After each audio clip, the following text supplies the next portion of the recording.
Millionaire CEO Marcus Chen was untouchable until heartbreak left him sleeping on a leather couch and drinking midnight tea left by a mysterious nurse.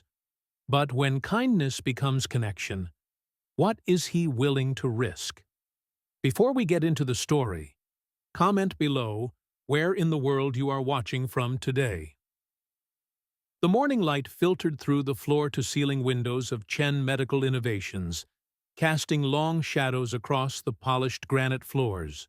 Marcus Chen stood at the window of his corner office, his tall frame silhouetted against the city skyline. At 45, he was at the peak of his career, powerful, respected, and feared in equal measure. His perfectly tailored navy suit showed not a single wrinkle, despite the fact he had slept on his office couch again last night, for the fourth month in a row. "Mr. Chen, your 9 o'clock is here," his assistant Jennifer announced from the doorway. Marcus nodded without turning around. "Give me 5 minutes." When the door closed, he allowed himself a moment of weakness. He rubbed his tired eyes and glanced at the leather couch against the wall. A folded blanket and pillow were neatly tucked behind it. His secret. No one knew he had been sleeping here since Diana had walked out 4 months ago, leaving nothing but her wedding ring on their kitchen counter. No note, no explanation, just emptiness. Marcus straightened his tie and put on the mask he wore so well, the ruthless businessman who never showed vulnerability. The man who didn't lose. "Send them in," he called out, settling into his chair. The day passed in a blur of meetings, conference calls, and decisions that would make or break millions of dollars. Marcus moved through it all with the precision and control that had made him legendary in medical technology circles. But inside, a hollow feeling had taken root, growing larger with each passing day. By evening, most of the employees had gone home. The night shift had arrived, moving quietly through the building like shadows. Marcus barely noticed them. He was reviewing contract terms when his phone rang. "Marcus, where have you been hiding?" The voice of Thomas Park, his oldest friend and business partner, boomed through the speaker. "Working, Thomas. Someone has to." Thomas laughed. All work and no play makes Marcus a dull boy. "You need to get out of that office. It's been 4 months since Diana." "I don't want to discuss Diana." Marcus cut him off sharply. "Fine, fine. But you can't hide in that office forever. Come have dinner with me and Susan tonight. We're worried about you." Marcus sighed. "I have work to finish. Another time." After hanging up, Marcus leaned back in his chair. Everyone wanted him to move on, as if his broken marriage was nothing more than a business deal gone wrong. They didn't understand that Diana had been his plan for the future. A future he had carefully mapped out like everything else in his life. Hours passed. The office grew quiet. Most of the night staff had finished their initial rounds and retreated to their stations. Marcus checked his watch. 11:30 p.m. He should sleep, but the thought of lying on the couch staring at the ceiling held no appeal. At precisely 11:42 p.m., there was a soft knock at his door. Marcus frowned. Everyone should be gone by now. "Come in," he called out cautiously. The door opened slightly, but no one entered. Curious, Marcus stood and walked over. When he pulled it open wider, he found only an empty hallway and a steaming cup of tea on the small table beside his door. Marcus stared at it in confusion. This had happened before, several times over the past weeks. A cup of tea, always at the same time, always when he was alone in the office. At first, he'd thought it was Jennifer trying to care for him, but she left promptly at 6 every evening. He picked up the cup, inhaling the soothing aroma of chamomile and honey. The gesture was so simple, yet strangely comforting. Someone had noticed his late nights. Someone cared. But who? The next morning, Marcus arrived early as usual, finding his assistant already at her desk. "Jennifer, has anyone been asking about my working hours?" he questioned. She looked up, surprised. "No, sir. Is something wrong? Have you noticed anyone from the night staff coming to my office around midnight?" Jennifer shook her head. "I wouldn't know, sir. I'm not here that late. Should I ask security to check the cameras?" "No," Marcus said quickly. For some reason, he didn't want to expose his mysterious tea-bearer. "It's nothing important." That night, Marcus deliberately stayed late again. At 11:35, he turned off the lights in his office, but left the door slightly ajar. He positioned himself where he could see out without being easily noticed. At 11:40, he heard soft footsteps and the gentle sound of what might be wheels, perhaps a cart. Then, right on schedule, a woman appeared. She was dressed in navy blue scrubs, her dark hair pulled back in a neat bun with a few strands escaping around her face. She looked to be in her late 30s, with tired eyes and a gentle way of moving. In her hands was a cup of tea. Marcus watched as she carefully placed it on the small table, the same way she must have done many nights before. Just as she turned to leave, he stepped forward, pushing the door open completely. "Why do you bring me tea?" he asked quietly. The woman jumped slightly, obviously startled. She turned to face him, and for a moment, Marcus saw something flicker across her face. Embarrassment, perhaps. "I'm sorry, Mr. Chen. I didn't mean to disturb you," she said, her voice soft but not timid. "You didn't answer my question," he pressed. She met his gaze directly. "I figured even millionaires need something warm when they're going through hell." Marcus felt as if she'd slapped him. "How do you know I'm—" She shrugged gently. "Men who sleep in their offices wearing $1,000 suits usually aren't just working late." He should have been offended. He should have reminded her of who he was, of the line she had crossed. Instead, he felt a strange sense of relief wash over him. For 4 months, he'd maintained a perfect facade. And here was this woman, someone who worked the night shift, someone whose name he didn't even know, who had seen right through him. "What's your name?" he asked. "Sarah. Sarah Mitchell." "And how long have you known I've been sleeping here, Sarah?" "About 3 months," she admitted. "I'm the night nurse for the executive floor clinic. I've been bringing the tea for 6 weeks." Marcus didn't know what to say. He was used to commanding rooms full of the most powerful executives in the country. Yet standing here with this night nurse who had shown him a simple kindness, words failed him. "My mother used to make tea when I couldn't sleep," he finally said, not knowing why he was sharing this. Sarah nodded. "Tea helps, but so does talking, if you ever need that." With that, she turned and continued down the hallway, leaving Marcus staring after her, the cup of tea growing cool in his hands. The next night, Marcus found himself watching the clock as 11:40 approached. When he heard the now familiar sound of soft footsteps, he stepped out of his office. Sarah didn't seem surprised to see him. "Good evening, Mr. Chen," she said, reaching into a small bag she carried for the tea she had prepared. "You don't have to do this," he said. "I know." She handed him the cup. But sometimes small kindnesses matter most. Instead of returning to his office, Marcus found himself asking, "Do you have a minute to sit?" If she was surprised, she didn't show it. "I just finished checking the medication supplies, so yes." They sat in the small break room down the hall. It felt strange to Marcus. He never used this room. It was for staff, not the CEO. Yet here he was, sitting across from a woman who worked the night shift, feeling more at ease than he had in months. "How long have you worked here?" he asked. "Almost 3 years now," Sarah replied. "Night shift, mostly." "Do you like it?" She smiled slightly. "It pays the bills. And I like the quiet. Gives me time to think. What do you think about?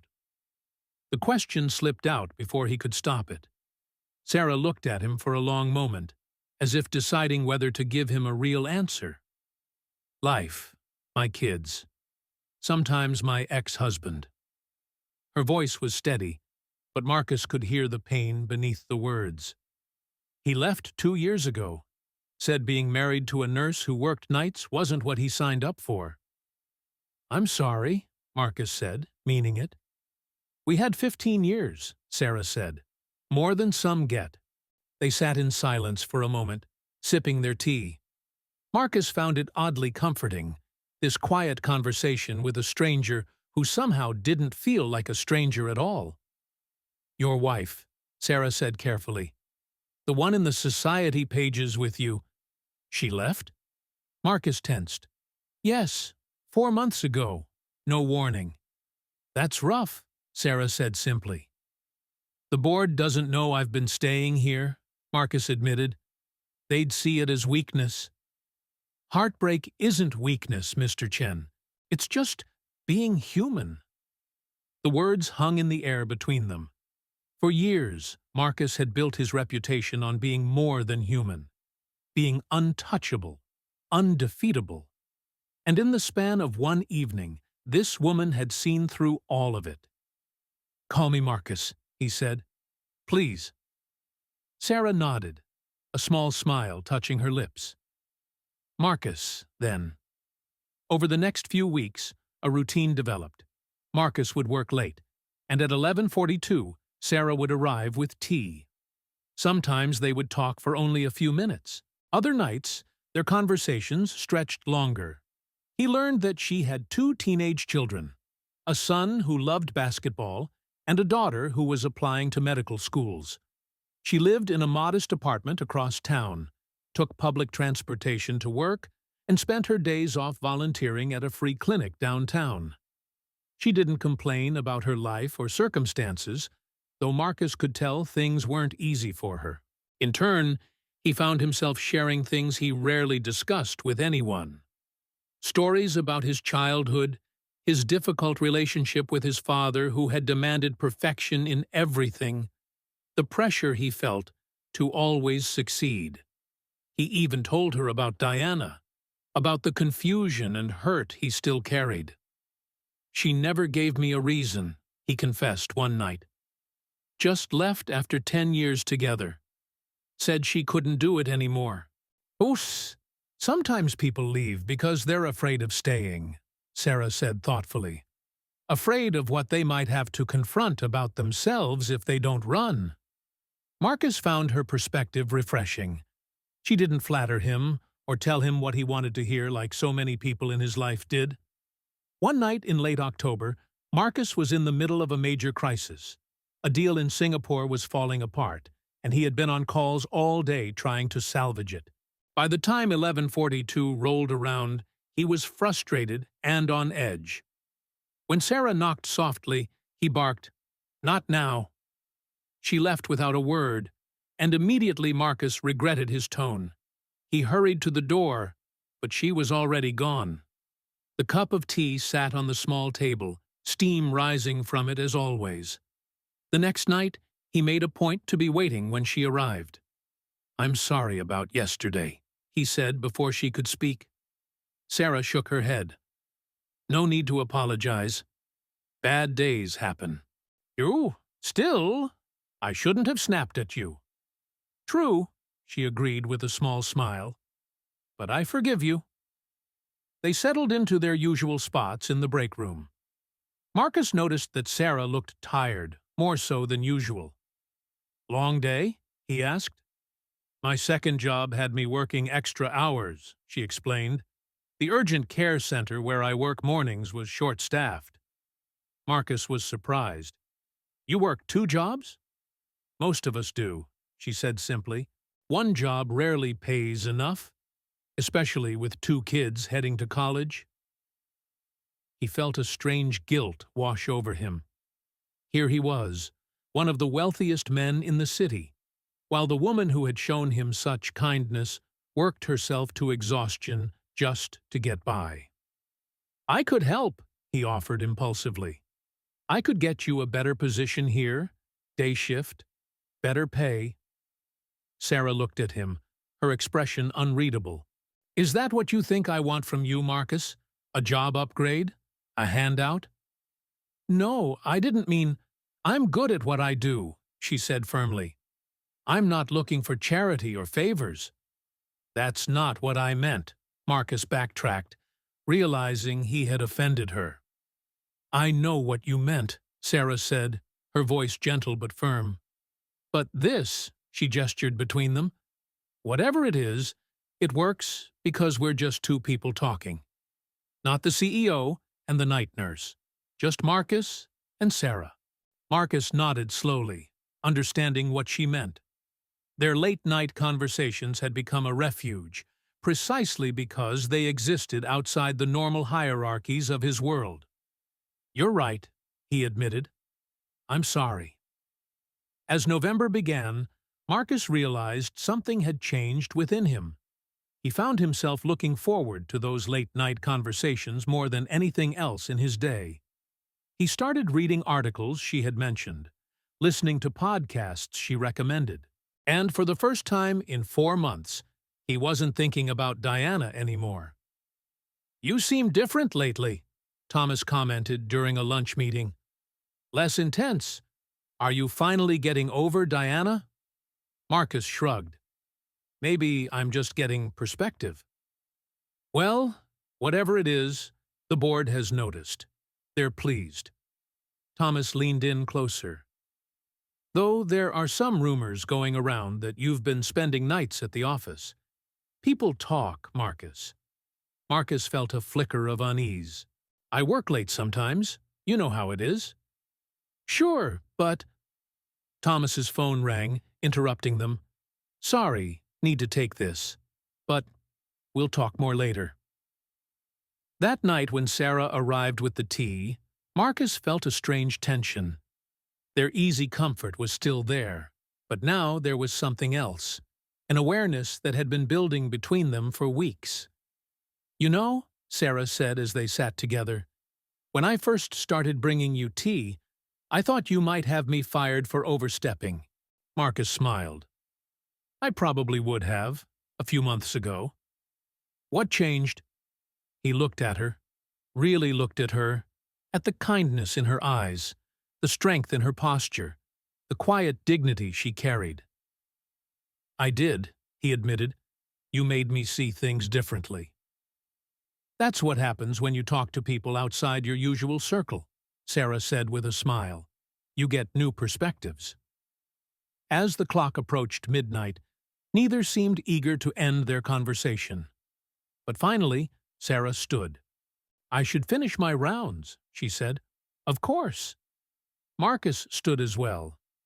"Sarah, I've been thinking. There's a medical innovation conference this weekend. They're showcasing new technologies for emergency medicine. Would you want to go with me?" The invitation hung in the air between them, a step across a line they had been carefully maintaining. Sarah looked surprised, then thoughtful. "As colleagues?" she asked carefully. "As friends," Marcus said quickly, though he wasn't sure that was entirely true anymore. "I thought you might find it interesting, given your work." Sarah smiled, a real smile that reached her eyes. "I'd like that, Marcus. I'd like that very much." As she walked away, Marcus felt something he hadn't experienced in a long time. Hope. Not the calculated optimism he showed shareholders or the confident predictions he made in boardrooms. Real hope, the kind that made his heart beat a little faster. Neither of them noticed the figure standing in the shadows at the end of the hallway. Thomas Park, who had returned to retrieve his forgotten briefcase, watched the exchange between his best friend and the night nurse with narrowed eyes. As Marcus returned to his office, a hint of a smile on his face, Thomas pulled out his phone and made a call. "Susan, it's me. I think we have a problem with Marcus. A big one." Thomas Park paced the floor of his luxurious home office, phone pressed to his ear. Susan, you should have seen them. Our friend, the great Marcus Chen, making eyes at a night nurse. It's like he's lost his mind. His wife, Susan, seated on their white leather sofa, frowned. Are you sure you're not overreacting? Maybe they're just friendly. Friendly? Thomas scoffed. The Marcus we know doesn't do friendly with the staff. Something's going on, and the timing couldn't be worse. The Singapore deal is hanging by a thread, and the board is already nervous about Marcus's state of mind since Diana left. What are you going to do? Susan asked, concern evident in her voice. Thomas's expression hardened. Whatever it takes to protect Marcus from himself and the company. The next morning, Marcus arrived at the office feeling more energized than he had in months. The thought of attending the medical conference with Sarah had given him something to look forward to, something personal, not related to business or his broken marriage. Morning, Jennifer, he greeted his assistant with unusual cheerfulness. She looked up in surprise. Good morning, Mr. Chen. Mr. Park is waiting in your office. He said it's urgent. Marcus's smile faded. Thomas rarely came to his office this early unless there was a problem. Marcus, Thomas stood as he entered. We need to talk. About the Singapore deal? About you, Thomas replied. And your sleeping arrangements. Marcus felt a cold knot form in his stomach. What are you talking about? I know you've been sleeping in your office since Diana left. The security guards talk. The night staff talks. Thomas paused meaningfully. Especially one member of the night staff, it seems. Marcus's jaw tightened. Have you been spying on me? I came by last night to grab my briefcase. I saw you with her. Thomas's tone was accusatory. The nurse, having what looked like a very intimate conversation. Her name is Sarah, Marcus said, his voice controlled despite his rising anger. And who I talk to is my business. Not when it affects the company. Thomas leaned forward. The board is already concerned about your judgment since Diana left. What do you think they'll say when they hear you're living in your office and getting cozy with the night nurse? They won't hear it unless someone tells them, Marcus responded coldly. People are already talking, Marcus.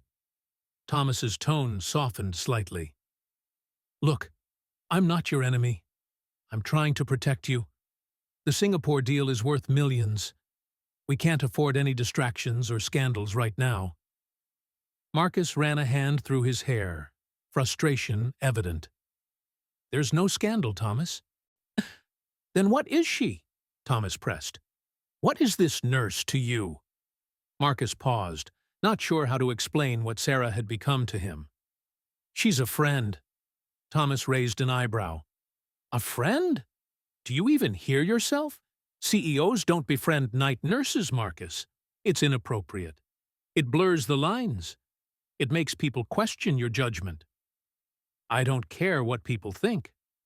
Well, you should. Thomas stood up. The board meeting is tomorrow. Get your house in order before then. And for God's sake, go home tonight. Sleep in your own bed. After Thomas left, Marcus sat at his desk, a storm of emotions churning within him. He knew Thomas was right about one thing. Perception mattered in business, but the thought of ending his conversations with Sarah felt like losing something precious. The day passed in a blur of meetings and phone calls. The Singapore deal was indeed precarious, requiring all of Marcus's focus and skill. By evening, he was mentally exhausted. As 11:42 approached, Marcus found himself torn. The rational part of him knew he should leave, go to his empty penthouse, and cut off this unusual friendship before it caused problems. But something stronger kept him rooted in place, waiting. When Sarah appeared, Marcus felt an involuntary smile spread across his face. Tea time, she said, handing him the familiar cup. Thank you, He hesitated. "Sarah, about the conference on Saturday?" "I'm looking forward to it," she said, her eyes warm. Marcus nodded, the words he had planned to say, canceling their plans, dying on his lips. "Me too." They settled into their usual seats in the break room. Marcus noticed Sarah seemed particularly tired tonight. "Rough day?" he asked. She sighed. The urgent care center was chaos. Flu season starting early. "Been on my feet since 5 this morning." "You work too hard," Marcus said softly. "The man who practically lives in his office is telling me I work too hard," she countered with a smile. Marcus chuckled, but his mind was still on Thomas's warning. "Can I ask you something, Sarah? Do you ever talk to other employees about our conversations?" She looked surprised. "Of course not. Why would I?" "No reason," he said quickly. "Just curious." Sarah studied him for a moment. "Something's bothering you." Marcus hesitated. It was uncanny how easily she could read him when most people saw only what he wanted them to see. "My business partner saw us talking last night," he admitted. "He's concerned about how it might look to the board, a CEO getting friendly with a member of the night staff." "I see," Sarah said, her expression unreadable. "And what do you think?" "I think," Marcus began, then stopped. What did he think? That these late-night conversations had become the brightest part of his day? That for the first time in months, he felt like himself again? "I think Thomas doesn't understand what these talks mean to me," he said finally. Sarah was quiet for a moment. "And what do they mean to you, Marcus?" The question hung in the air between them, loaded with possibilities neither had acknowledged until now. "They mean—" Marcus searched for the right words. "Peace, connection, something real in a world that often feels completely false." Sarah nodded slowly. "I understand. But if these conversations are causing problems for you—" "They're not," Marcus interrupted firmly. "And even if they were, I wouldn't want to stop." The sincerity in his voice surprised even him. Sarah's eyes softened, and for a moment Marcus thought she might reach for his hand. Instead, she checked her watch. "I should finish my rounds," she said, standing. "The conference starts at 8 on Saturday," Marcus said. "I can pick you up." "I'll meet you there," Sarah said gently. "It's better that way." After she left, Marcus sat alone in the break room, understanding her caution. She was protecting them both from assumptions and gossip. But it still stung a little. The board meeting the next day was tense. Several members expressed concerns about the Singapore deal, with pointed questions about Marcus's focus and leadership. "There are concerns about stability," one board member noted, looking directly at Marcus. "After your divorce made headlines, there have been questions about whether personal issues are affecting business decisions." Marcus maintained his composure. "My personal life has no bearing on my ability to lead this company. The Singapore situation is complex, but we're handling it." Thomas cleared his throat. "Perhaps a show of stability would help. The charity gala next week would be a perfect opportunity to demonstrate that you've moved on. Maybe bring someone appropriate." The suggestion wasn't subtle. Marcus knew exactly what Thomas meant by someone appropriate. Not Sarah Mitchell. After the meeting, Thomas approached him. "Susan's sister is in town. Stanford MBA, works in venture capital. She'd be perfect for the gala." "I already have plans for the gala," Marcus lied smoothly. "With whom?" "That's my business." Thomas frowned. "Marcus, I'm trying to help you." "I know," Marcus gathered his files, "but I don't need that kind of help." Saturday morning arrived crisp and clear.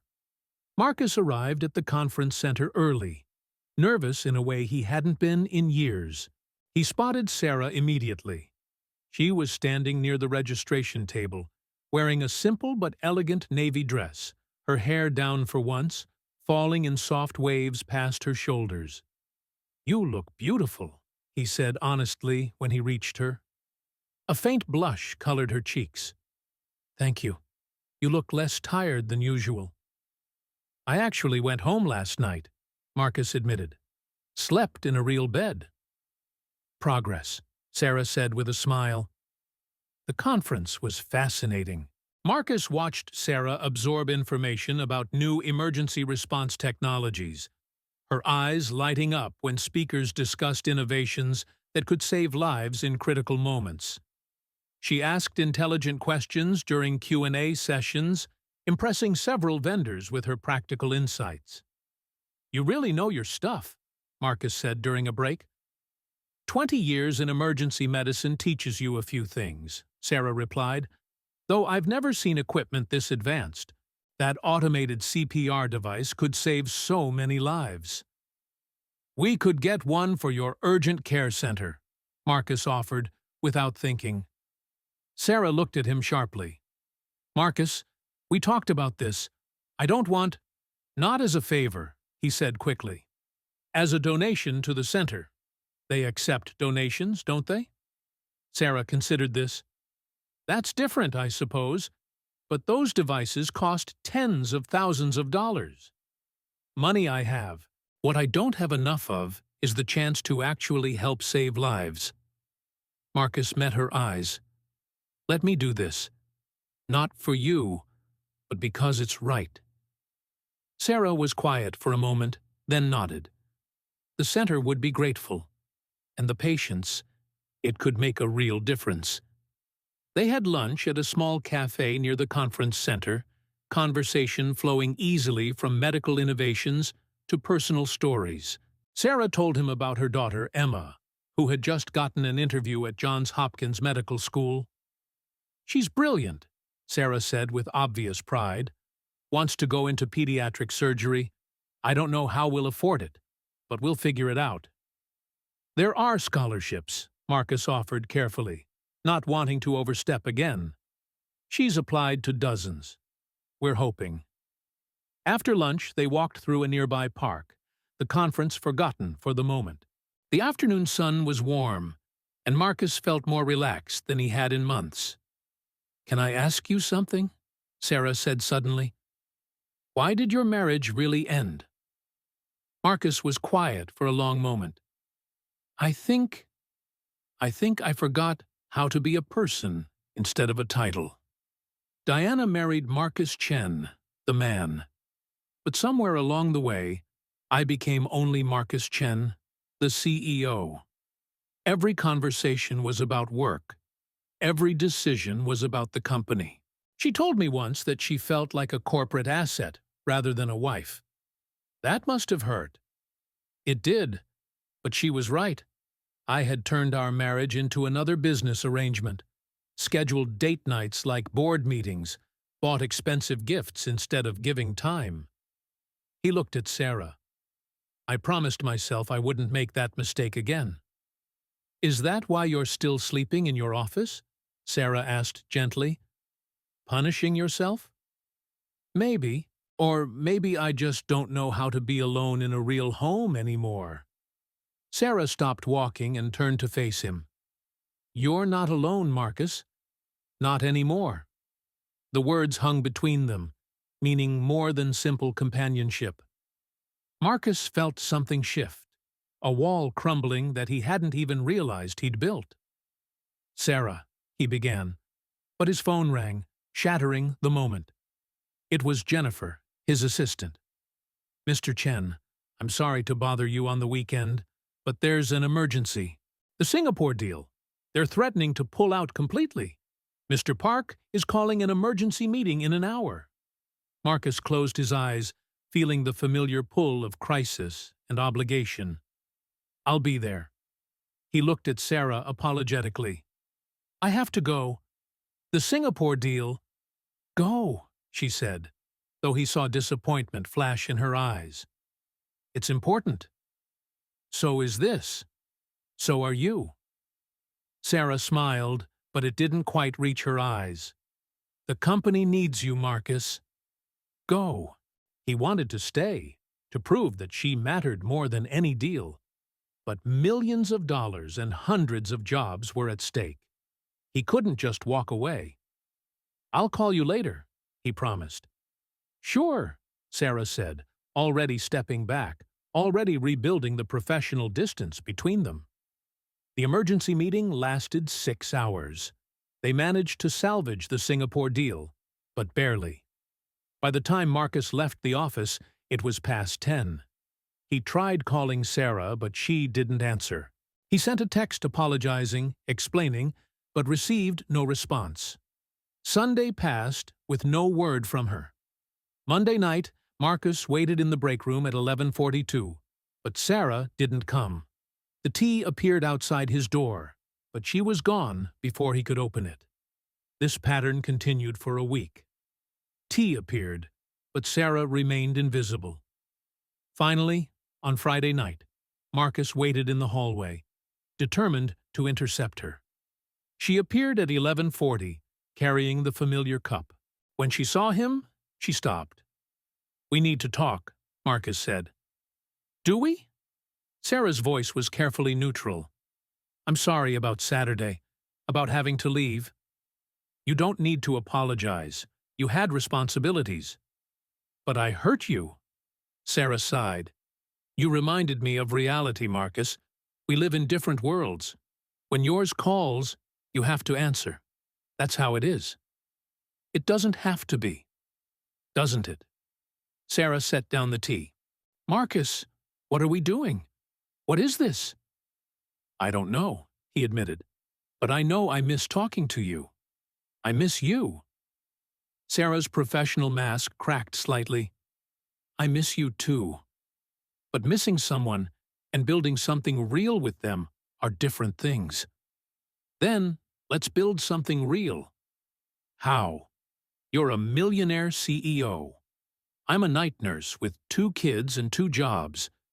Your world demands things I can't give, and my world doesn't have room for complicated." Marcus stepped closer. "What if we made our own world, one that fits both of us?" Sarah laughed, but it was sad. "That's a nice dream, Marcus. But dreams don't pay bills or satisfy board members or get kids through college." "What if they could?" She looked at him, confusion clear on her face. "What are you saying?" "I'm saying I want to try. Really try. Not just late-night conversations, but actual dates. Meeting your kids, you meeting my friends, building something real, even if it's complicated. Your board can accept it or find a new CEO." Sarah's eyes widened. "You can't be serious." "I've never been more serious about anything." Marcus took her hands. "Sarah, you brought me back to life. Not the tea, not the conversations. You. Your strength, your kindness, your refusal to be impressed by money or titles. You see me, just me. Do you know how rare that is?"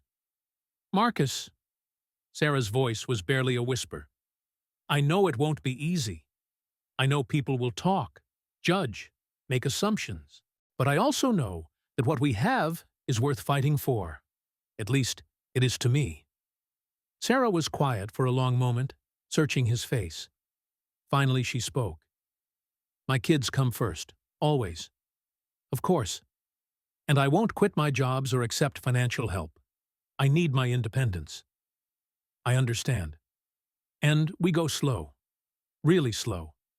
I need to know this is real, not just lonely people finding comfort. As slow as you need." Sarah took a deep breath. "Okay. Okay? Okay, let's try." She squeezed his hands. "But if you leave me standing alone at another event because of a business emergency—" "I won't," Marcus promised. "I'll be better. I'll learn to balance." "We'll see," Sarah said, but she was smiling now. They stood there in the hallway, hands clasped, both terrified and hopeful. It was a beginning, fragile and uncertain, but real. The next few weeks were a careful dance of boundaries and possibilities. Marcus and Sarah continued their late-night conversations, but added weekend coffee dates when her schedule allowed. He met her at a small cafe near her apartment, far from the corporate district where they might be recognized. "Tell me about your kids," Marcus said during one of these meetings. Sarah's face lit up. "James is 17, basketball obsessed, applying to colleges with sports scholarships. Emma's 19, pre-med at State University, brilliant but stubborn." "They sound amazing." "They are. They're also protective. Their father hurt them when he left. They won't easily trust another man in my life.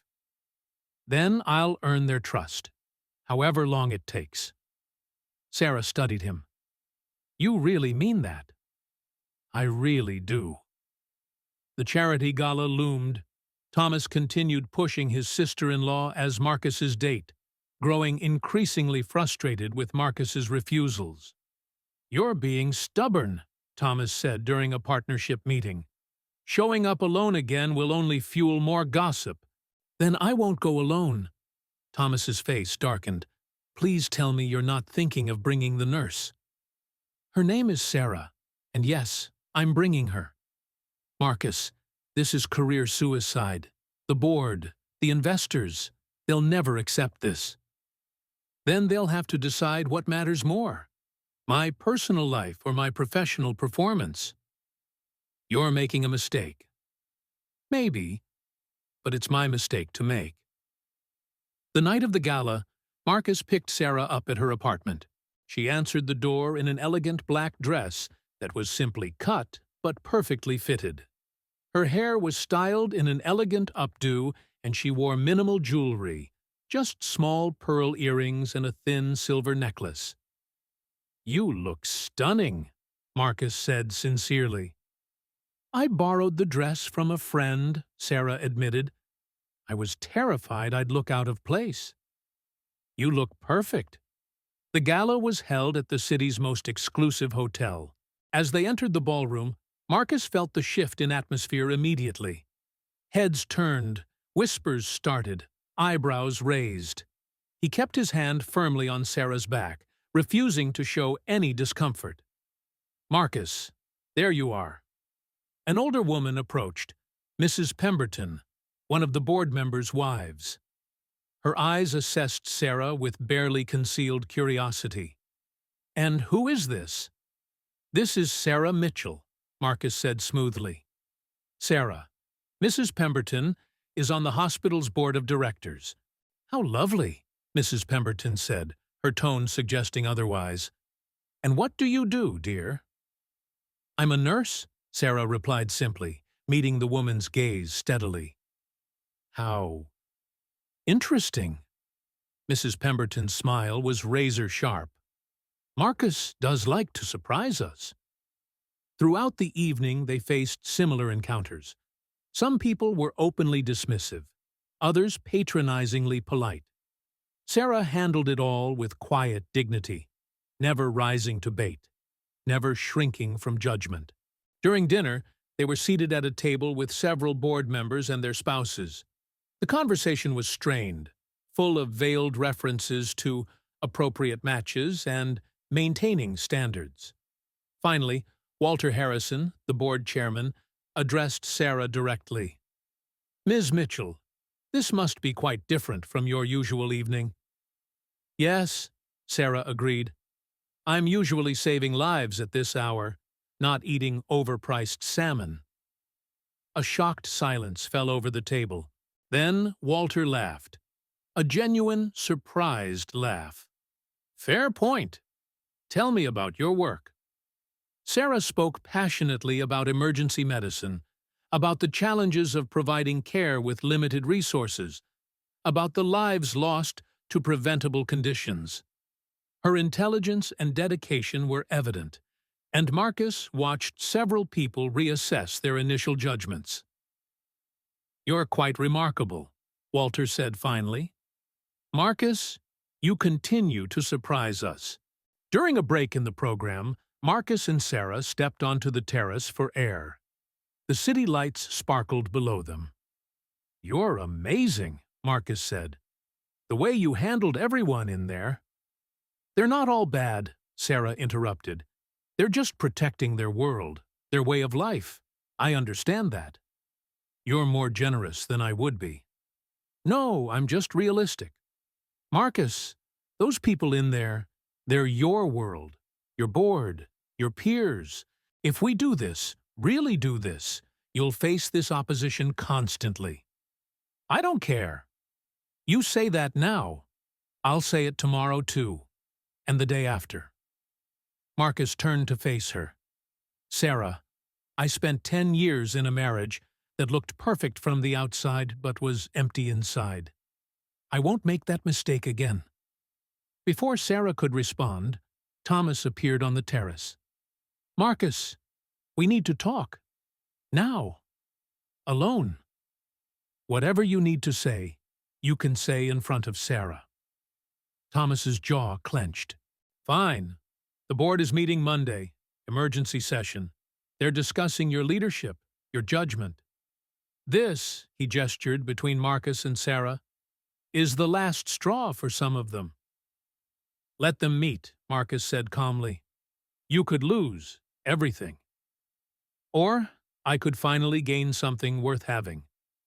Thomas stared at him in disbelief. "I don't even recognize you anymore." "Good.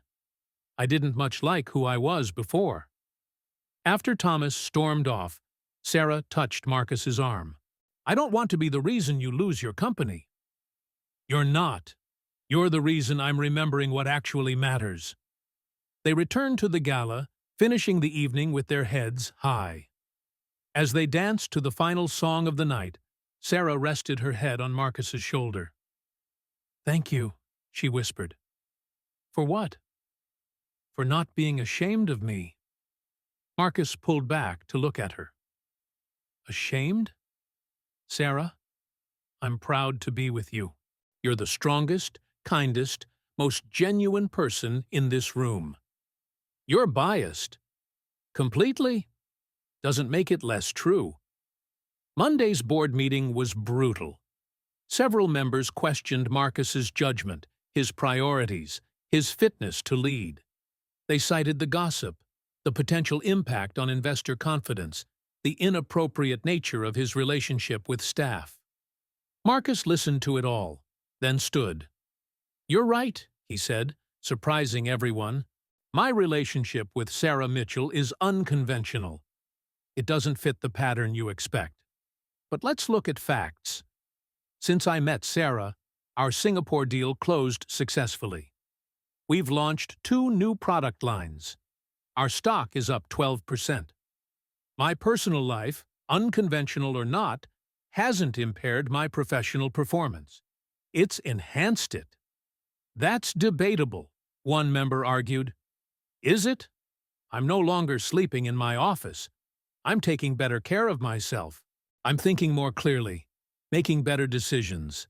I'm more connected to what our medical devices actually do, save lives, because I'm with someone who does that every day." Walter Harrison spoke up. "Marcus, we're not questioning your recent performance. We're concerned about perception, about stability." "Then let me be clear," Marcus said. "I will continue seeing Sarah Mitchell.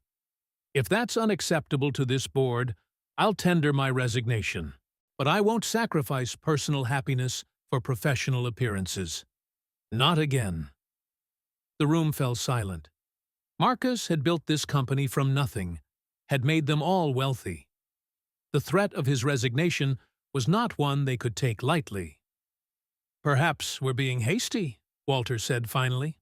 "Marcus's personal life is his own, as long as professional standards are maintained." "Agreed," several others murmured, though not all looked happy about it. Marcus had won this battle, but he knew the war wasn't over. That evening, he met Sarah for their usual late-night tea. She could see the exhaustion on his face immediately. "How bad was it?" she asked. "I threatened to resign if they didn't accept us." Sarah nearly dropped her cup. Marcus, you can't. I can, and I would. This company means nothing if I have to sacrifice everything real for it. But you built it. It's your life's work. No, Marcus corrected. It's my job. You helped me see the difference. Sarah was quiet for a moment. I need to tell you something. I got a job offer today. Day shift, pediatric intensive care unit at Children's Hospital. Better hours, better pay. Marcus's heart sank. That's wonderful. When do you start? I haven't accepted yet. Why not? Sarah met his eyes. Because it would mean no more late-night conversations, no more 11:42 tea deliveries, and I'm not sure I'm ready to give that up. Sarah, you have to take it. It's perfect for you.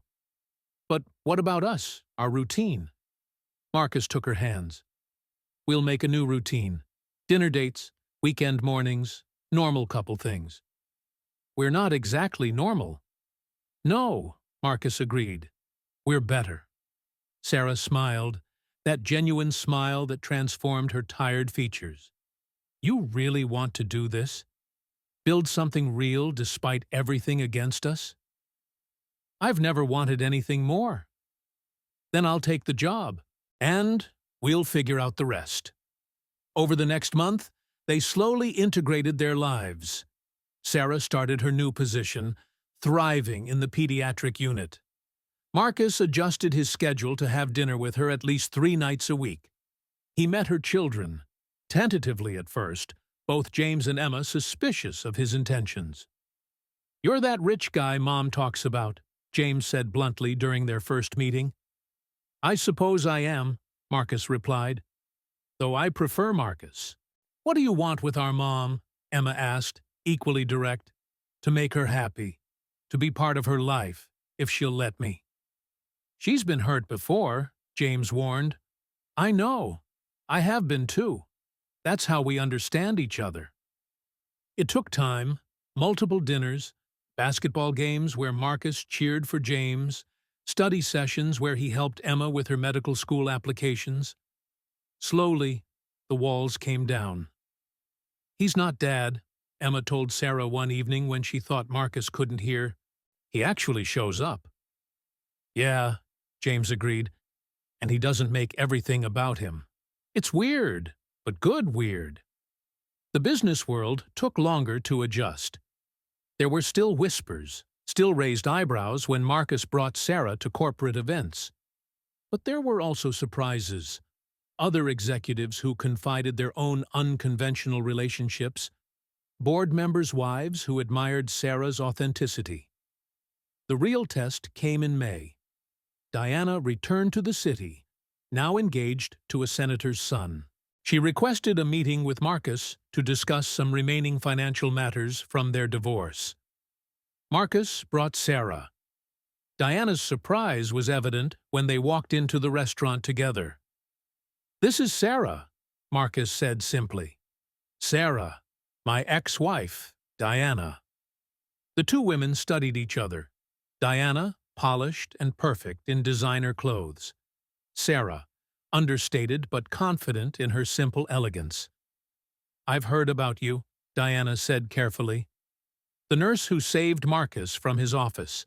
I just brought him tea, Sarah replied mildly. Still, quite a transformation. Diana turned to Marcus. You look different, happier. I am, Diana nodded slowly. Good, you deserve that. We both do. She looked at Sarah again. Take care of him. He forgets to take care of himself. I've noticed, Sarah said with a small smile. But he's learning. After Diana left, Marcus pulled Sarah close. Thank you for coming.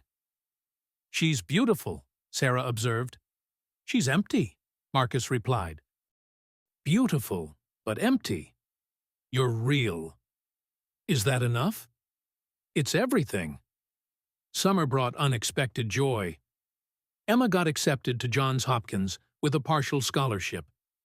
Marcus quietly established an anonymous grant through the school that would cover the rest, though he never told Sarah. James made varsity basketball, with Marcus at every game he could attend. Sarah's birthday fell on a Saturday in July. Marcus planned elaborately. Dinner at the city's finest restaurant, orchestra tickets, a weekend at a luxury resort. Sarah gently vetoed it all. "What do you actually want?" Marcus asked, frustrated but amused. "A picnic. In the park. With my kids and you.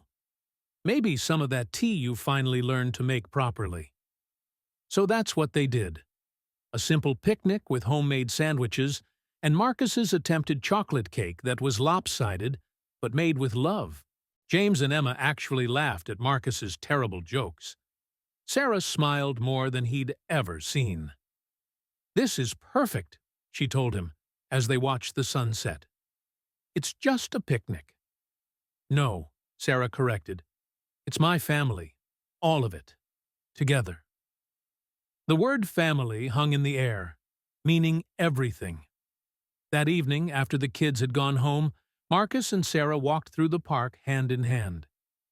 "I love you," Marcus said suddenly, the words escaping before he could overthink them. Sarah stopped walking, turned to face him. "What?" "I love you. I love your strength, your kindness, your stubborn independence. I love that you make me better without trying to change me. I love that you brought me tea when I was a stranger, destroying himself with work. I love you, Sarah Mitchell." Tears filled Sarah's eyes. "I love you too. Despite every logical reason not to, I love you completely." They kissed there in the park, not caring who might see, not worried about propriety or expectations. Just two people who had found each other in the most unlikely way. Fall arrived with new challenges. The board, while no longer openly hostile, remained skeptical. A major merger opportunity arose, requiring Marcus to travel extensively. Sarah's schedule at the hospital became demanding as flu season approached. They fought for the first time in October. A real fight, not careful disagreement. "You missed Emma's presentation," Sarah said, hurt clear in her voice. "The Tokyo meeting ran over. I couldn't—" "There's always a meeting, Marcus. Always a crisis. Always something more important." "That's not fair. You know how hard I'm trying." "I know, but trying and succeeding aren't the same thing." Marcus felt his temper flare. "I'm doing my best. I can't just abandon my company." "I'm not asking you to. I'm asking you to keep your promises. Like you kept yours? You worked 3 double shifts last week. You missed our anniversary dinner." Sarah's face went pale. "That's different. Those were emergencies." So was Tokyo. They stared at each other, both hurt, both right, both wrong. "Maybe this is too hard," Sarah said quietly. "Maybe we're too different." "Don't," Marcus said sharply. "Don't run because it's difficult." "I'm not running. I'm being realistic." "You're being scared." "Maybe I have reason to be." Marcus wanted to argue, but he saw the exhaustion in her eyes, the weight of trying to blend two incompatible worlds. "I'm sorry," he said instead. "I should have been there." "I'm sorry too," Sarah replied. "I shouldn't have thrown your efforts back at you." They stood there, the fight draining away, left with just two people trying to make something impossible work. "We need help," Marcus said finally. "Maybe counseling?" Sarah laughed, surprised. "The CEO wants couples counseling? The man who loves you wants to learn how to do this better." "Okay," Sarah agreed, "but I'm picking the therapist. None of your executive coaching people." "Deal." Counseling helped. Dr. Rivera, a no-nonsense woman who had no patience for excuses from either of them, forced them to confront their patterns. Marcus's tendency to prioritize work when stressed. Sarah's habit of not asking for what she needed. Both of their fears of vulnerability. "You're both used to being alone," Dr. Rivera observed. independent, self-sufficient. But love requires interdependence. It's scarier because it means trusting someone else with your heart. Slowly, they learned. Marcus set firmer boundaries at work, delegating more, trusting his team. Sarah learned to voice her needs instead of silently sacrificing. They created rituals: Sunday morning coffee, Wednesday dinner no matter what, good night calls when travel separated them. November brought unexpected news. Thomas, Marcus's business partner, had been diagnosed with cancer. Aggressive, but treatable. The diagnosis shifted something in him. "I was wrong," Thomas told Marcus during one of his chemo treatments, Sarah having arranged for him to receive care at her hospital. "About Sarah, about you two, I was wrong." Thomas, "No, let me finish. I've spent my whole life following rules, maintaining appearances. And what do I have? A perfect house, a perfect wife who barely knows me, and cancer eating away at my insides." He looked at Marcus. "You found something real. Don't let people like me make you doubt it." "You're going to beat this," Marcus said. "Maybe, but if I do, I'm making changes. Real ones." Thomas smiled weakly. "Sarah's been checking on me, you know. Bringing me that tea she used to make for you. She's remarkable." "I know.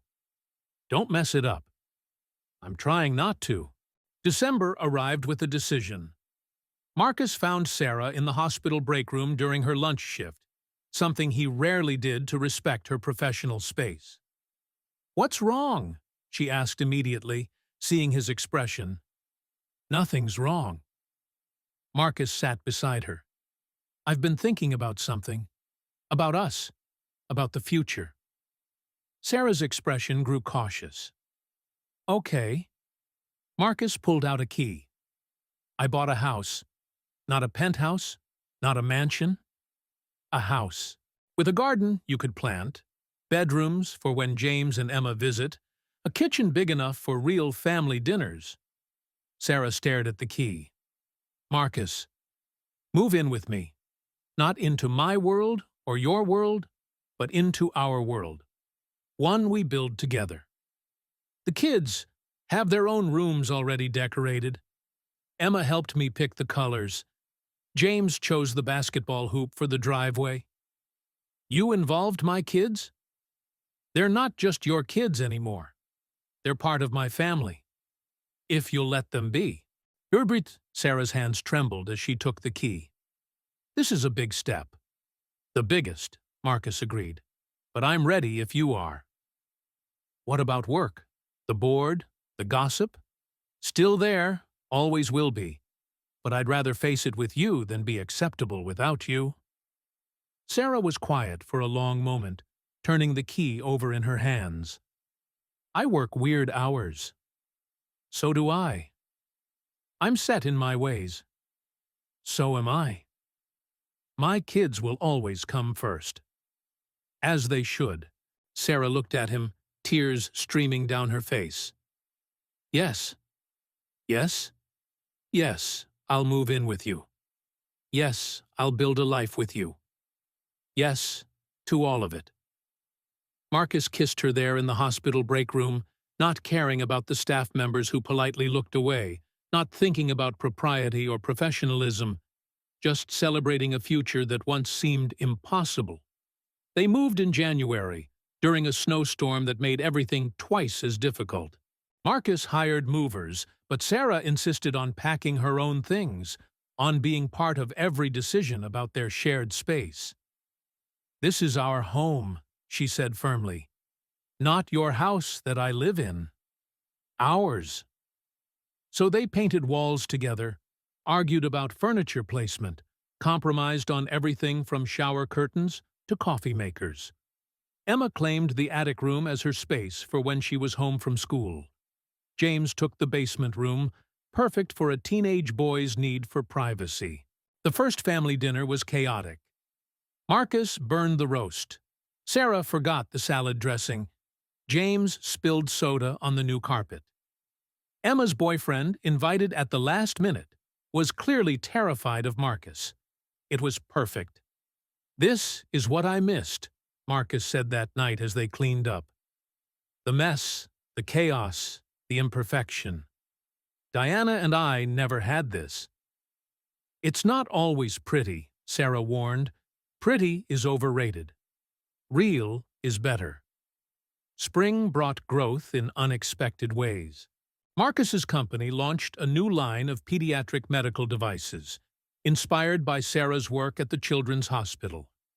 Sarah was promoted to head of pediatric emergency services, a position that came with more responsibility but also more regular hours. The board had finally accepted their relationship, especially after the pediatric line became their most successful launch in years. "She's been good for you," Walter admitted during a meeting. "Good for the company, too. You're more innovative, more connected to our actual mission." "Love does that," Marcus replied simply.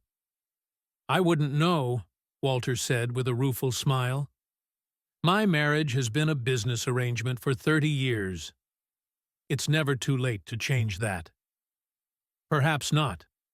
In April, at the company's annual gala, the same event where they'd faced such judgment a year ago, Marcus stood to give his CEO address.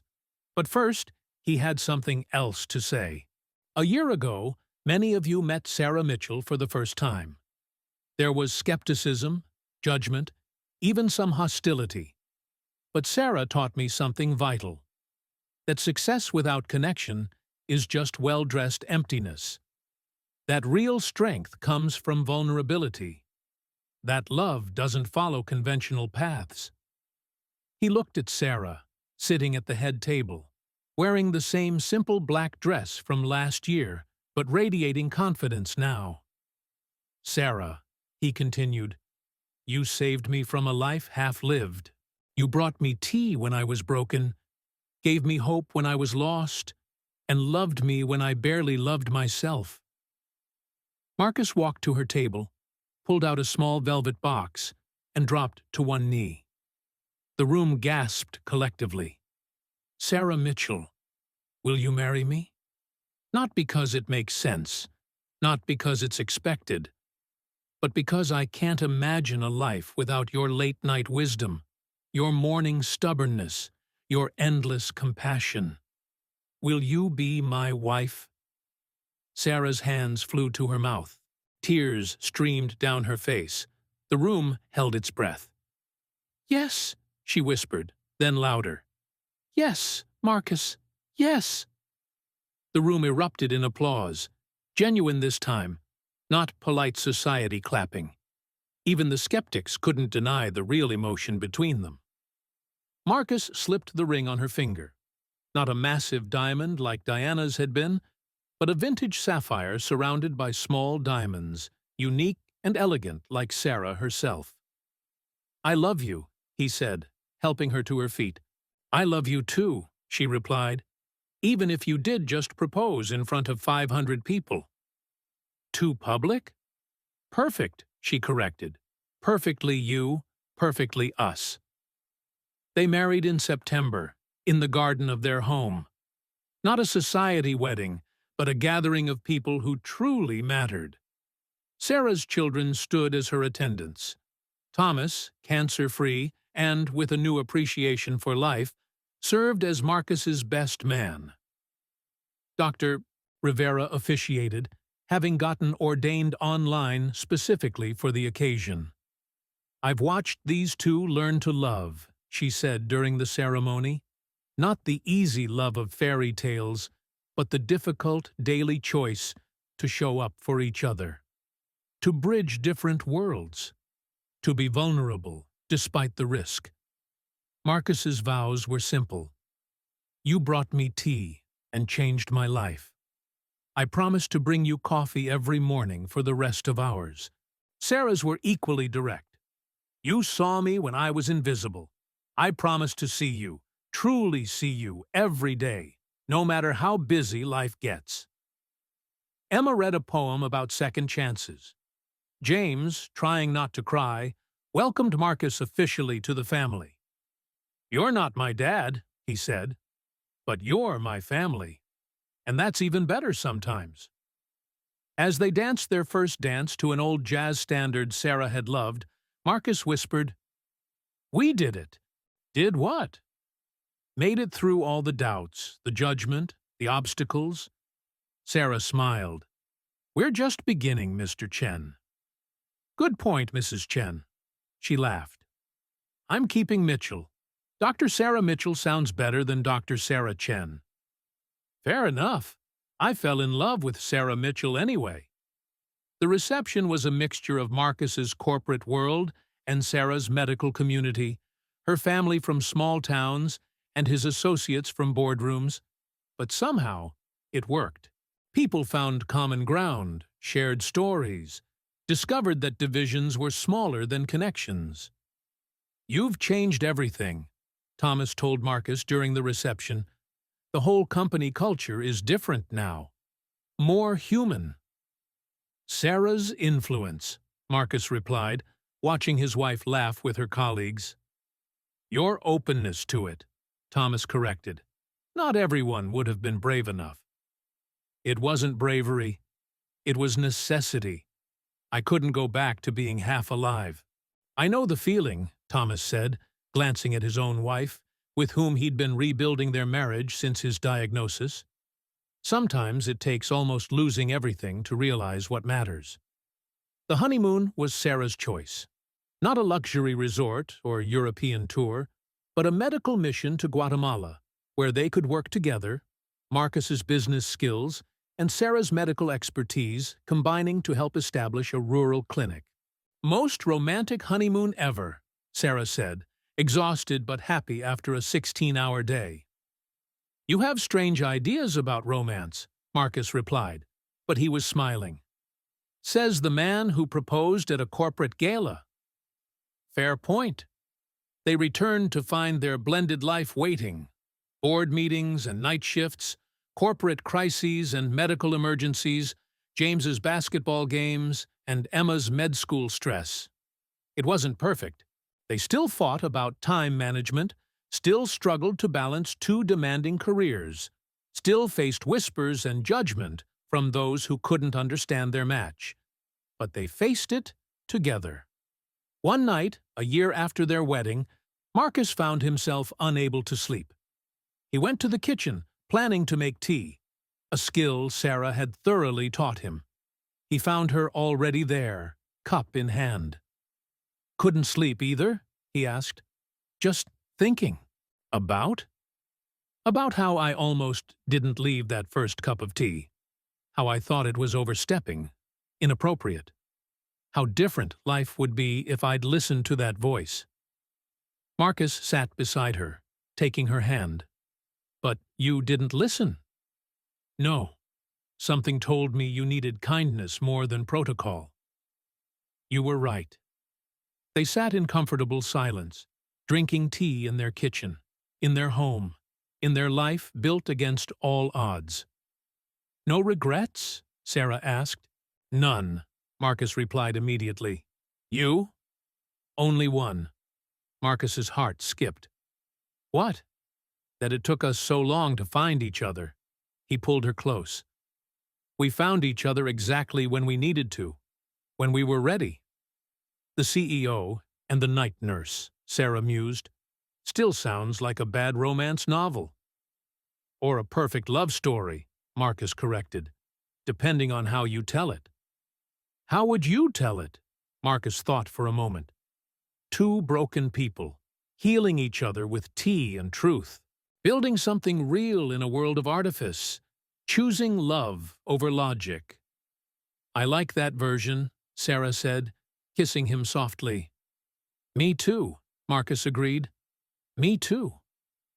5 years later, Marcus stood in his office, the same office where he'd once slept on a couch, destroyed by divorce and isolation. Now, the couch was gone, replaced by comfortable chairs where he held informal meetings. The walls displayed photos: his wedding, James's college graduation, Emma's white coat ceremony, family vacations that were chaotic and perfect. His phone buzzed, A text from Sarah. Running late from surgery. Pizza tonight? He smiled, texting back. Perfect. I'll grab wine. Love you. Love you too. Jennifer knocked. Mr. Chen, the board meeting is in 5 minutes. On my way. As he gathered his materials, Marcus noticed a young executive assistant crying quietly at her desk. He recognized the signs, the exhaustion, the isolation, the weight of personal crisis carried into professional space. He paused, then walked over, placing a cup of tea on her desk. It gets better, he said simply. She looked up, surprised. Mr. Chen, I'm sorry. Don't apologize. We're all human, even CEOs, especially CEOs. My husband left, she whispered. I don't know how to. One day at a time, Marcus said gently. And if you need to talk, my wife Sarah volunteers at a support group for divorced professionals. She understands. Your wife? But she's a former night nurse who saved me with tea and kindness? Yes, Marcus smiled. The best things come from unexpected places. He left her with the tea and a business card for Sarah's support group. As he walked to the board meeting, Marcus reflected on the journey, from that first cup of tea to this moment, from isolation to connection, from a life that looked perfect but felt empty to one that was messy but full. The board meeting was about acquiring a new company. The numbers were good, the strategy sound, but Marcus asked a question that wouldn't have occurred to him 5 years ago. How will this affect the employees? Their families? Their communities? Walter smiled. Sarah's influence again? My conscience, Marcus corrected, which sounds remarkably like my wife. The best ones usually do, Walter replied, his own marriage having transformed after watching Marcus's courage to change. After the meeting, Marcus drove home, not to a sterile penthouse or an empty office, but to a house full of life. Sarah's car was already there, along with James's beat-up Honda. Emma was visiting for the weekend, her residency at Johns Hopkins as demanding as expected. He walked in to find them all in the kitchen, Sarah directing chaos as Emma chopped vegetables and James set the table. Normal, domestic, perfect. You're late, Sarah said, but she was smiling. Board ran over, but I brought wine. All is forgiven. After dinner, as they all sat around talking, Emma announced she was engaged to that nervous boyfriend from years ago, now a fellow resident. We want a small wedding, she said. Like yours. Real, not for show. I can help plan, Marcus offered, surprising everyone. You want to help plan a wedding? Sarah asked, incredulous. I want to be part of this family's moments. All of them. James laughed. Careful what you offer. Emma's been collecting wedding magazines since she was 12. I have not, Emma protested, then grinned. Okay, maybe a few. As the evening wound down and the kids retreated to their rooms, Marcus and Sarah sat on their porch, watching the stars. Good day? She asked. The best, Marcus replied. You? Saved 3 lives, lost 1. Normal Tuesday. How do you do it? Deal with the loss? By remembering the saves, by coming home to this. She gestured to their house, their life. By having you to remind me that I'm more than my worst days. You do the same for me. They sat in comfortable silence, 2 people who had found each other in the most unlikely way and built something extraordinary from that chance encounter. Thank you, Marcus said suddenly. For what? For leaving that first cup of tea, for seeing me when I couldn't see myself, for taking the risk. Sarah smiled, taking his hand. Thank you for opening the door, for being brave enough to change, for choosing us over easy. Always, Marcus promised. I'll always choose us. As they headed inside, Marcus noticed Sarah had left a cup of tea on the hall table. A small ritual she'd maintained, a reminder of how they began. "Still bringing me tea?" he observed. "Still needing it sometimes," she replied. "Not the tea," Marcus corrected, pulling her close. "Just you. Always you."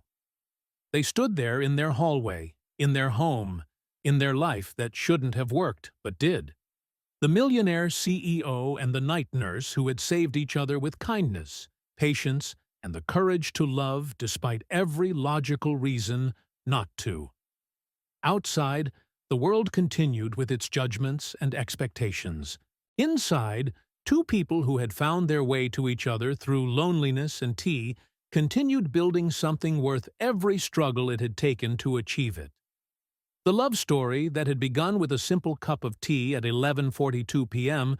had become a life, complicated, imperfect, but absolutely real. And that, Marcus thought, as he kissed his wife goodnight, was better than any fairy tale could ever be.